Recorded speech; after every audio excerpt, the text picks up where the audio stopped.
My name's Glenn Stafford. I'm 39 and grew up in Stamford-le-Hope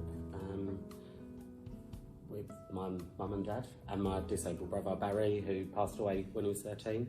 From an illness called adrenoleukodystrophy that we both were diagnosed with, but obviously Barry, bless him, was a bit too late, and then obviously I was diagnosed afterwards.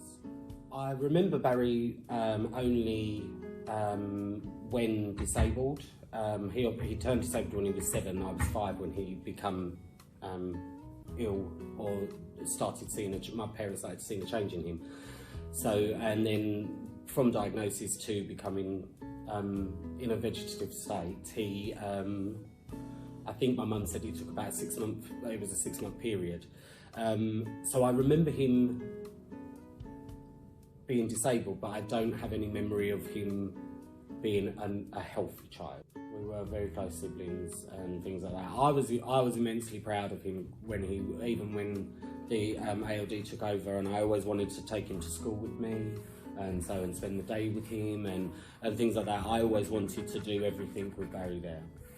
I do vaguely remember I would help my mum dress him sometimes, or if something was happening, if he was going into a fit or something, then my mum might ask me to go and get the diazepam out for her to use, and things like that. I always remember watching what was going on as well, and I don't know, I couldn't put a month's salary on it, but I don't know whether I stood there watching because I was just nosy, and because I was a very nosy child, or because I had the fear of not knowing what to do, so I wanted to watch so that in case somebody couldn't get to him, I could. So there were days where I'd have to make my own lunch, or I'd have to make my lunch for school and things like that, do you know what I mean, that no other 7 or 8-year-old was doing. It made me act out in certain ways, do you know what I mean? So because obviously time was more spent on Barry, which is, obviously the right thing because of his very complex needs that he had, and then because I was then having to do things for myself, when it comes to anything being done for me, I then become awkward about it, so I didn't really eat a lot of meat when I was a kid, and my thing was canned tuna fish, and I'd have it with my roast dinner. But I'd make my mum have to build a wall so the gravy couldn't get onto the tuna and this, that and the other. And it was only the other day when we were talking about it at work, and everyone was like, oh, Glenn the drama queen, or Glenn, this, that and the other. And it just hit me that I was like, no, I'd done that because it made them have to spend time doing something for me instead. Yes, my parents were very, and I think all parents are, who have got